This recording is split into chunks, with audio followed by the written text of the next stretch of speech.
Salve pessoal, tudo bem com vocês? Espero que sim.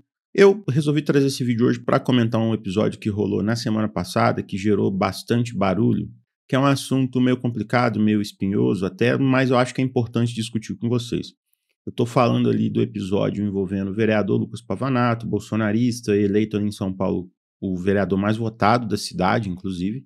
E o que aconteceu foi o seguinte, ele foi ali na FEFELESH, na USP, sentou lá no meio da galera das ciências humanas, ali no prédio, né, das ciências humanas, e claramente estava ali com o objetivo de provocar, de fazer conteúdo para rede social, para gerar polêmica.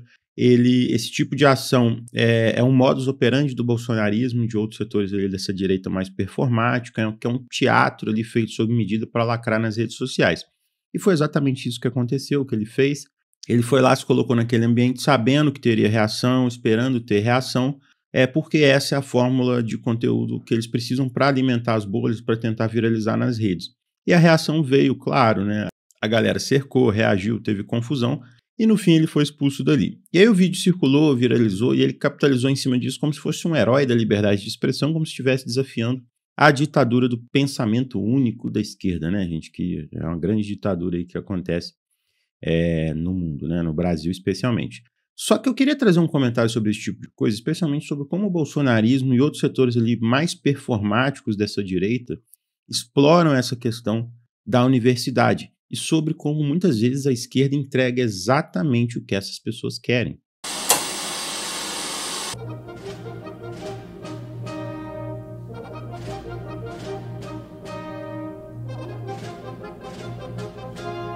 Antes de entrar no tema do vídeo, eu gostaria de agradecer quem tem acompanhado o canal até aqui. Já gostaria de pedir o joinha no vídeo para ajudar a alcançar mais pessoas. Também queria pedir para quem tem acompanhado o canal e ainda não se inscreveu para dar essa força.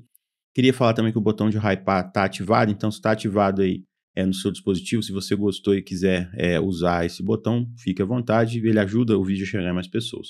Se quiser ajudar mais, você pode tornar membro do canal, que a gente tem vídeos exclusivos, lives exclusivas e as assinaturas começam com o valor de um cafezinho. Eu vou deixar o QR Code na tela também, caso queiram ajudar a partir do Pix. E tem uma novidade agora, eu criei uma página no Substack, que é uma rede muito interessante, que é meio que uma newsletter, e aí periodicamente eu vou lançar alguns textos por lá, refletindo algumas coisas que eu trago aqui de forma mais ampliada, de forma mais complexa. É de graça, você só precisa cadastrar o e-mail lá no site, se inscrever. Vou deixar o link aqui embaixo também para vocês se inscreverem. Para quem está chegando agora, fica o meu abraço de boas-vindas. Bom, gente, por que eu resolvi fazer esse vídeo? Né? Primeira questão, na hora que eu vi a foto do Pavanato sentado lá na USP, circulando no meu Twitter, eu já percebi que ia dar problema. Eu pensei, vai dar problema, vai ter reação, a galera vai cair na provocação, e ele vai conseguir exatamente o que ele queria, e dito e feito. E por que que eu falo isso, né? Porque isso já é um roteiro pronto, é uma tática conhecida. Ele não foi lá para dialogar com ninguém, ele não foi lá para fazer pergunta com ninguém, ele foi lá para provocar, para ser expulso, e a intenção nunca foi o debate, é a cena, né? Você vai fazer ali um palco, você vai usar a universidade ali como uma espécie de palco para você produzir conteúdo para rede social e para você alcançar pessoas de fora do ambiente universitário. E é isso que esses caras fazem, né? Esses políticos influencers aí, né? Eles precisam dessa imagem, dessa performance, dessa gritaria, desses cortes aí que eles vão usar nos Reels, no TikTok, e eles precisam montar esse espetáculo para fortalecer a narrativa de que eles estão sendo silenciados, que eles são impedidos de falar, no sentido de que eles se vitimizam, mas eles também colocam boa parte da galera da militância aí, que se entende por esquerda, né, na defensiva. E aí, antes de eu continuar, eu só vou mostrar aqui 2 vídeos para ilustrar melhor essa questão. Bom, o primeiro vídeo é da Mandi Coelho, se eu não me engano, eu acho que eu não estou errado em relação ao nome dela. Ela é do PSTU, Rebeldia é a juventude do PSTU. Só se atende por uma coisa aqui, ela tem 34.500 seguidores e o vídeo que ela postou é esse aqui, do Pavanato, tem 142 mil visualizações. Eu vou botar o vídeo pra gente ver. Sabe qual foi a ideia? Sabe qual foi a ideia? Eu levar com vocês? Ora, gente. Olha quem que tá aqui na USP hoje. Olha o merda que vem aqui pra USP hoje. Que é isso? Boa direita. Olha isso. Olha isso. Pavanato Ó, rasgou o papel aqui. No debate, voltou hoje para a Universidade de São Paulo para intimidar os estudantes. Quando você trabalha Você aprendeu? Você aprendeu? Você trabalha com a escola? Qual vereador que mais protocolou um projeto de lei em São Paulo? Qual vereador que está aqui? Não. Vai embora. Vai embora. Você não é aceito aqui na universidade. É expulso. Estudante, quem tiver aqui, bora colar e expulsar o Pavanato daqui. Não vai colocar cartaz aqui. Dá o papel. Dá o papel. Dá o papel.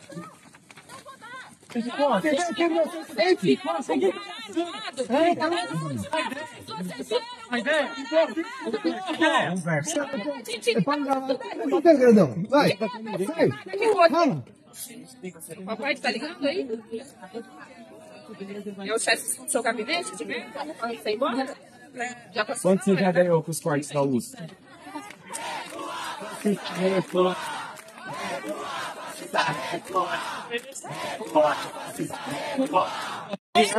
Bom, aí esse é o ponto de vista dela. Agora eu vou botar o perfil do Pavanato. E aí vocês observem que o Pavanato tem 1,9 milhão de seguidores no Instagram.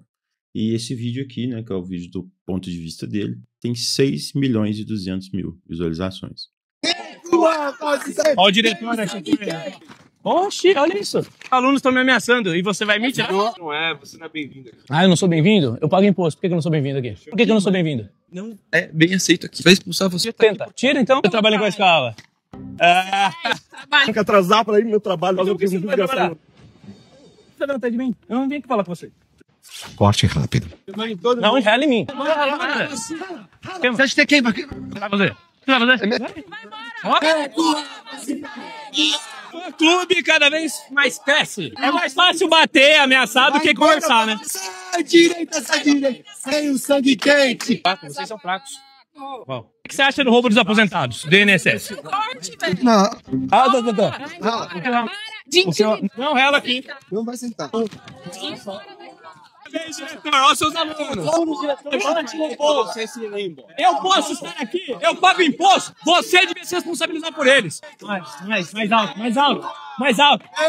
Como diria Nelson Rodrigues, de gente burra só quero vaias. Eles tentaram, os pseudo-revolucionários tentaram me expulsar daqui. E eu, graças a Deus que o amor à democracia venceu.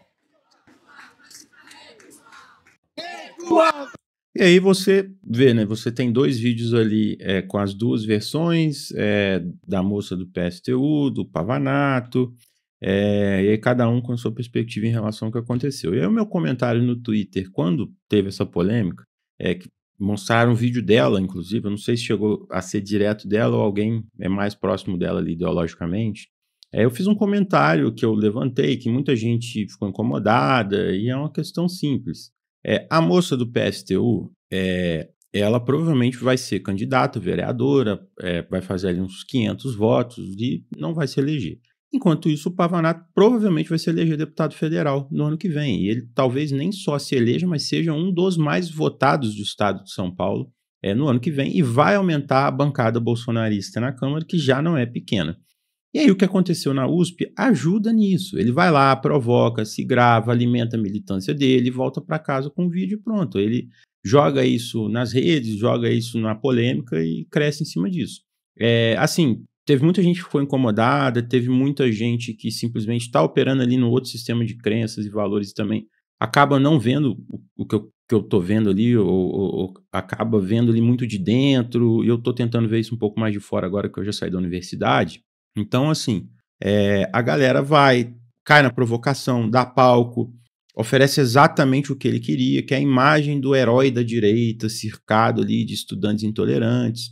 E é disso que essa galera se alimenta. E a esquerda faz questão de entregar de bandeja. Então, também não é uma questão de falar que tem que ser frouxo, que não tem que reagir. A questão é entender como que funciona essa guerra de narrativa que está colocada, entender que a forma como muitas vezes essas militâncias da esquerda reagem, elas têm consequências para fora daquele ambiente ali, tem consequências nas redes sociais. Então, não adianta ter razão, não adianta se colocar do lado certo da história se você está fortalecendo o adversário. Então, a minha conversa hoje parte desse ponto. E o primeiro ponto, a primeira questão que eu queria levantar é o seguinte: essa tática desse pessoal bolsonarista, o pessoal da MBL também faz muito isso, não é algo novo. Eles já entenderam há muito tempo que entrar nesses ambientes ali, um ambiente um pouco mais militante ali, mais à esquerda, como um instituto de ciências humanas, provocar, cavar um pênalti ali, né, fazer um circo, é uma forma eficaz de ganhar projeção hoje. E aí, o cara chega, senta, faz uma provocação, pega ali o celular, espera a reação, e se alguém reage, muitas vezes isso acontece, se alguém tenta expulsar, cercar, gritar, ele vai lá gravar, vai editar tudo e vai soltar nas redes sociais, aí a narrativa está pronta. Eu fui perseguido, eu fui atacado, olha como é que a esquerda é intolerante, ela não aceita contraditório. Isso tudo é para ter engajamento, gente. Isso dá engajamento, isso mobiliza a base deles nas redes sociais e isso se transforma em voto, porque esse cara está alcançando mais pessoas com essa tática. E aí ela é até bem batida, né? Só que ela funciona muito. Uma outra figura que também ganhou destaque nesses últimos tempos, utilizando a universidade pública para fazer esse mesmo tipo de teatro, é aquele cara lá, o Wilker Leão, que inclusive ontem debateu com o Jones Manuel, e do pouco que eu vi ele foi simplesmente amassado pelo Jones Manuel, porque ele não sabe absolutamente nada de educação, e aqui também já tem uma linha de argumentação aqui para poder enfrentar esses caras. Na hora que eles são forçados a debater o que realmente importa, eles não têm nenhuma resposta. Na grande maioria dos casos é isso que acontece. Na hora da polêmica, na hora da edição, na hora de pegar ali só o circo, eles crescem, mas na hora do debate um pouco mais aprofundado, em que eles precisam oferecer propostas concretas, eles não têm muito o que oferecer. E aí, eu não sei se ele ainda está por lá, mas ele estava na UNB, usava as aulas ali para produzir esse tipo de conteúdo, ficar filmando o professor, ficava insistindo nessa questão de doutrinação ideológica, de forçar o ambiente ali, forçar o tensionamento no ambiente ali, até o professor se irritar ou perder a paciência, e aí ele editava, cortava o vídeo, jogava ali naquele discurso de que o professor é esquerdista, que estava perseguindo ele e tudo mais. E aí é o mesmo roteiro, né, gente?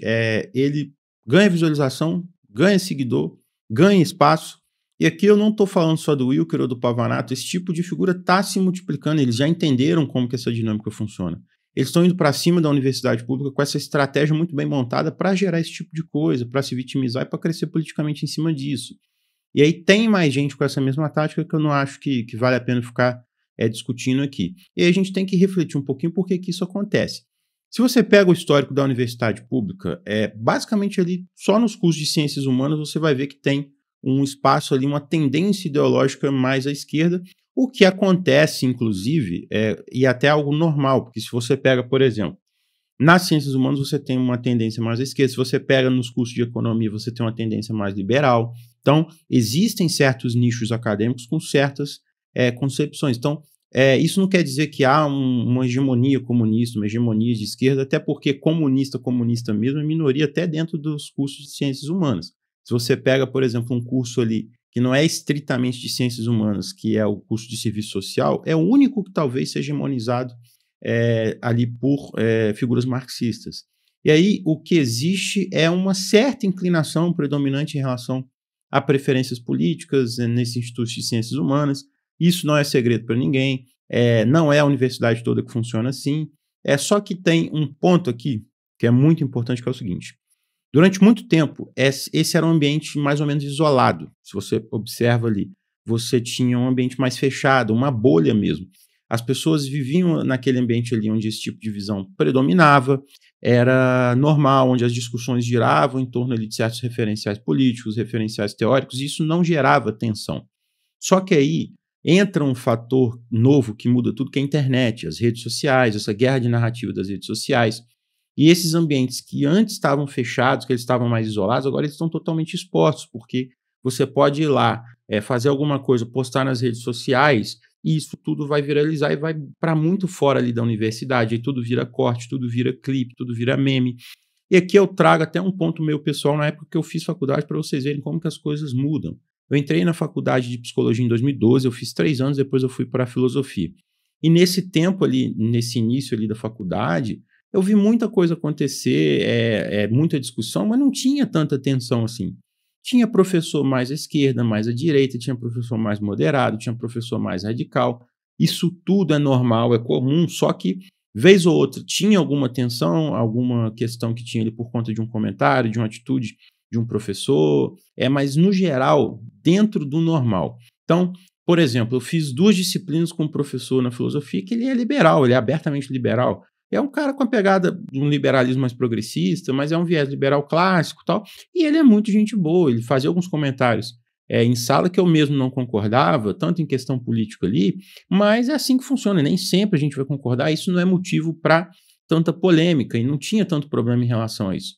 Só que com as redes sociais, essas tensões dentro da universidade, elas podem ser monetizadas, né, gente? Elas podem virar ali palco para você virar influencer, então elas podem viralizar, pode ser usada como uma plataforma de promoção para certas figuras. E a direita sacou isso muito bem depois de dar cabeçada para tentar entrar na universidade. Por exemplo, a militância política na universidade, ela sempre foi uma militância mais à esquerda, com várias nuances ali. E aí é uma militância muito restrita, é um negócio muito nichado, e a direita nunca conseguiu entrar com força nisso, especialmente porque ela sempre foi meio amadora, no sentido de se organizar para fazer disputa política dentro da universidade. Isso é um fato. Só que eles entenderam uma coisa, eles não precisam disputar lá dentro. Eles não precisam necessariamente ganhar um DCE, ganhar um CA, fazer um movimento estudantil forte, porque isso aí é uma bolinha assim da sociedade brasileira. Eles fazem o seguinte, eles usam o que acontece lá dentro para forçar um tensionamento para o lado de fora. E aí eles jogam a população contra a universidade pública a partir desses casos e a partir de certas coisas, inclusive a partir de certas questões que a própria universidade pública acaba vacilando. Como eu comentei, já tem um tempo da moça lá rebolando na palestra lá no Maranhão e tudo mais. Só que aí a esquerda, com essa tática, ela fica perdida, porque ela continua sem saber muito o que fazer. Eu já disputei eleição contra a chapa de direita radical em universidade, e esse enfrentamento direto, no sentido de disputa do poder ali, ele é relativamente fácil de fazer, tá, gente? Os caras, eles são abertamente privatistas, eles defendem desmontar a universidade. Se você resgatar isso e jogar isso contra eles, num debate direto, eles perdem. Essa eleição que eu participei, né, essa foi a última eleição que eu participei de DCE, foi em 2016, e tinha uma chapa lá de direita, que era uma espécie de proto-bolsonarismo, era uma galera bem de direita, bem extremista assim, em alguns pontos, e aí sabe em que posição que eles ficaram? Em último. Eles não conseguiam defender muita coisa direita, eles tinham muita dificuldade de defender certas coisas, porque você tinha ali posicionamentos públicos da galera deles defendendo acabar com a universidade pública. Então, na hora que você jogava isso contra eles, era um poço ali de truísmo, né? Era um monte de frase feita, umas frases de efeito liberal e acabou. Então, eles não conseguiam defender muita coisa direito. Tinha uma outra chapa lá, que era uma chapa fora dessa questão de militância política, que passou o carro, então eles também não tiveram nem espaço para fazer uma crítica mais à questão da militância, porque essa chapa, que era uma chapa que não era de direita, ela ganhou a eleição e eles não tiveram nem como defender o discurso ideológico deles, a votação foi um fiasco. Só que hoje eles não precisam disso, eles só precisam do material para esse tipo de tática, e aqui entra um outro ponto. Por não estar acostumado a esse tipo de embate com a direita, a esquerda acaba reproduzindo certos comportamentos que ajudam a direita. E esse estranhamento ajuda a alimentar quem vai para a universidade mal intencionado. E aqui eu trago um exemplo bobo, assim, né? A esquerda, de forma geral, ela não se acostumou e ela ainda está tendo muita dificuldade com esse embate mais midiático, mais simbólico, mais de rede social, onde a disputa ela se dá muito mais ali no terreno da performance, da retórica. E a direita bolsonarista, essa direita também não bolsonarista, mas também que se usa dessa tática, ela entendeu muito bem esse jogo. Ela sabe exatamente como que criar o conflito, como que ela vai se vitimizar. Eu tenho certeza que eles estudam isso e aprendem essas táticas ali, junto com a cartilha de outros elementos ali da militância política. Então, eles sabem como fazer essas provocações para transformar isso em TikTok, em Reels. E aí o que a esquerda faz? Ela vai lá e começa a responder, se mobiliza e começa a gritar fascista, recua fascista, fascistas não passarão. Gente, vamos ser franco aqui, isso não ressoa fora daquela microbolha universitária. A maioria da população brasileira não faz nem ideia do que é fascismo. Esse termo, ele carrega um peso histórico, ele é usado como se tivesse um significado óbvio para todo mundo, quando na prática ele vira só um xingamento genérico que só funciona e só entende uma parcela muito pequena da população. Então, assim, e aí ele acaba perdendo completamente o impacto. E a galera da direita sabe disso. No vídeo do Pavanato, eles estavam gritando recua fascista, ele estava lá provocando, mandando eles continuarem gritando, porque ele sabe que ele cresce com isso. Então, assim, quando a esquerda reage dessa forma, achando que ela está fazendo um ato de resistência, ela acaba cumprindo exatamente o papel que a direita quer, que é gerar essa imagem da esquerda como autoritária, intransigente, intolerante, e aí eles pegam essa imagem e generalizam para toda a esquerda, para toda a universidade. Porque na cabeça de quem está de fora, vendo aquele vídeo, o que aparece é um grupo de jovens expulsando alguém que estava ali, que era fora do grupo deles. E quem está assistindo nem sabe do histórico daquela figura política, das posições que ela representa, e aí vê alguém sendo silenciado, né? E isso ajuda o cara da direita na tarefa dele. Então, não adianta nada agir com base só na indignação ali no momento, ou num senso de superioridade moral, se isso não se traduz em acúmulo político, em conquista de um espaço, em construção ali de máquina para poder enfrentar essa disputa mais forte ali nas redes sociais. Então, é bonito falar fascistas não passarão num pátio universitário, mas se quem você chamou de fascista foi eleito ali com 500 mil de votos, você ficar com 500, de que adiantou isso? E isso não é uma defesa de recuar, de se calar ou de aceitar provocação. É uma crítica à ausência de cálculo político, porque a política não é só o campo da moral, é o campo da disputa de poder. Então, essa disputa ela exige inteligência, timing, leitura de cenário, saber como e onde se dá o campo da batalha, porque no fim do dia, quem vai estar lá em Brasília aprovando o projeto e quem vai estar lá com o poder na mão vai ser um cara tipo o Pavanato. Então, assim, eu tenho uma postura bem realista diante da política. Então, assim, política se faz mirando o poder e pensando nas estratégias para isso.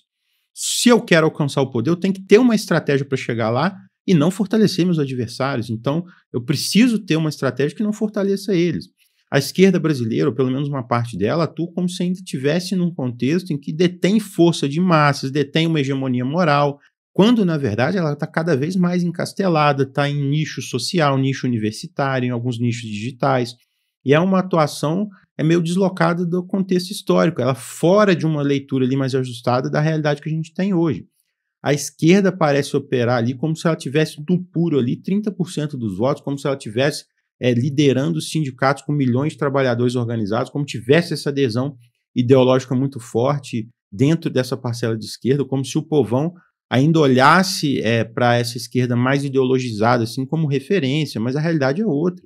A base eleitoral, por exemplo, de uma esquerda mais ideológica, de uma esquerda mais assim que é mais uma esquerda mais firme em termos ideológicos, ou que ela tem uma marca maior assim de esquerda, ela é muito dispersa, ela é muito desmobilizada. Mesmo essa esquerda mais gelatinosa aí, essa esquerda do Vale Tudo aí, que eu coloco ali o PT especialmente, né? É uma esquerda que ela está desmobilizada, os sindicatos são cada vez menores, muitas bases que eram da esquerda estão sendo conquistadas pela direita hoje. Então, gritar recua fascista na universidade pode até ser catártico, pode até gerar aplauso entre quem já está convencido, mas é ineficaz do ponto de vista político quando a gente vê o público externo vendo um negócio desse e vê uma galera ali barulhenta, intolerante ou radicalizada a partir da leitura que a galera da direita faz. E esse jogo que a direita faz, ela faz muito bem. Ela entra ali para cavar um pênalti, a esquerda entra rasgando e faz o pênalti, sem perceber que ela está caindo direto numa armadilha. Então, se você é minoria, não adianta você querer jogar como se você fosse maioria em termos ideológicos. E isso precisa estar na mente na hora de pensar a estratégia para lidar com isso. E aí, como eu estou aqui fazendo um debate crítico para quem está me assistindo, levantando uma discussão, eu acho que vale propor também questão de alternativas, né? O mais importante é não cair nesse tipo de provocação, é preciso ter ali reunião com essas organizações, ter um certo acerto ali e ter tática para fugir disso. Tem que ter organização prévia, tem que ter um protocolo ali para lidar com esse tipo de coisa, para poder virar o jogo na hora, ter alguém ali perto registrando o que esse sujeito está fazendo, mostrando se tiver alguma malandragem, para tentar desmontar uma narrativa que ele vai tentar construir depois. E isso tem de vir ali de um preparo anterior para lidar com esse tipo de coisa. E a ideia é justamente não entregar o que esses caras querem, né? Que é um vídeo ali para viralizar como vítima da intolerância e tudo mais. Eu vou contar um caso que aconteceu comigo na universidade uma vez, só para vocês entenderem também um dos pontos assim. Eu era do centro acadêmico da filosofia depois que eu troquei de curso, né? Eu cheguei a participar também de movimento estudantil depois, mas depois eu larguei para lá essa questão de DCE, de uma participação mais ampla dentro da universidade ou em outras searas aí, né? Mas quando eu estava no centro acadêmico da filosofia, mandaram um e-mail, e era na época ali que o Olavo de Carvalho estava crescendo muito. E aí um pessoal de um grupo chamado Direita Minas, que é um grupo que cresceu muito em Minas Gerais aqui, que elegeu deputado federal, inclusive, eles queriam organizar uma apresentação do documentário do Olavo de Carvalho, lá no Centro de Ciências Humanas, né, no Instituto de Ciências Humanas da UFJF. E aí eles mandaram um e-mail para o CA de Filosofia falando que eles queriam organizar e pediram a gente para marcar um anfiteatro. Por que eles fizeram isso? Porque, na real, eles queriam polêmica, eles queriam mandar o e-mail para o centro acadêmico para falar, olha, eles estão perseguindo a gente pediu para usar o espaço público lá para poder mostrar o documentário e a gente está sendo perseguido e tal. Só que aí o que o pessoal lá do CA fez, assim? A gente olhou e falou, olha, eles estão doidos para querer a polêmica, né? Então vamos fazer o seguinte, vamos marcar um anfiteatro. E aí eles mandaram um e-mail e aí imediatamente a gente marcou o anfiteatro, reservou e falou, olha, tá marcado para o dia tal aí e hora tal, só pegar aqui o negócio com a chave, me encontrar aqui que a gente vai pegar a chave lá com vocês para vocês passar o negócio. Não teve polêmica. Aí sabe o que aconteceu? Eles cancelaram a apresentação do documentário, porque a polêmica que eles estavam tentando cavar, ela não ia acontecer. Naquele primeiro momento, ela já não tinha acontecido. Então, a gente meio que saiu da casca de banana que eles jogaram pra gente.